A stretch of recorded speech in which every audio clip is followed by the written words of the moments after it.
regai tifure mberi kuma host edu tinodavira kuti marongeka. My host district edu is Chipinge Chimani district and Harare East district. Manya ikumberi vadikani titi gaga.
Makanyarara wanu achitirongera muchitemina nezviratidzo manga makambonyarara wanu achitiweka muchitemina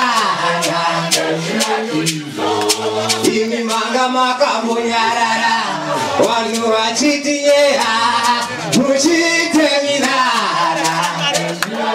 baba wangu munoitemina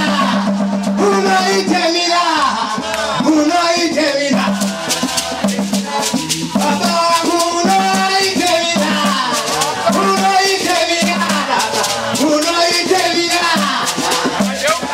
baba wangu munoitemina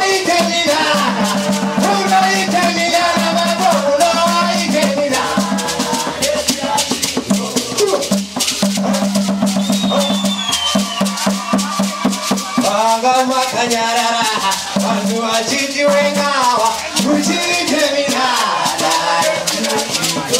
Iswa baba wakambonyarara, wanu achikutaura, wazoitemina.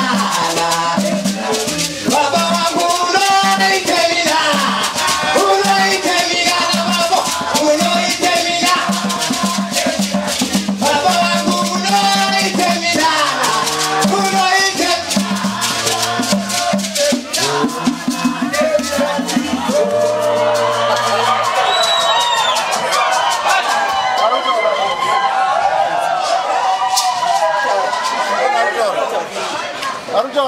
Shout Sorry, kuna Bishop GK Machinga na Mike.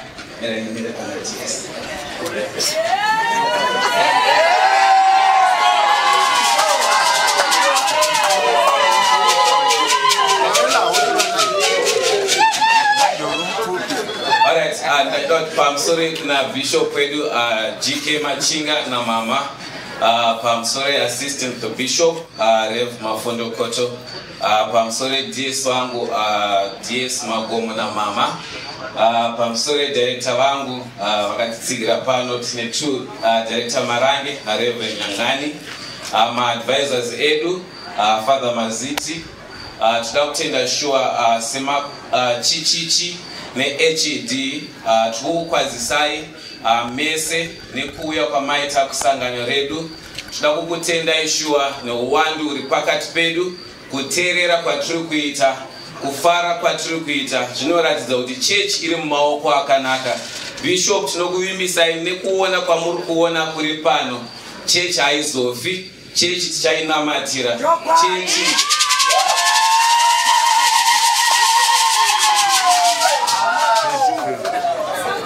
ndikubatsirwa church tichaidefenda.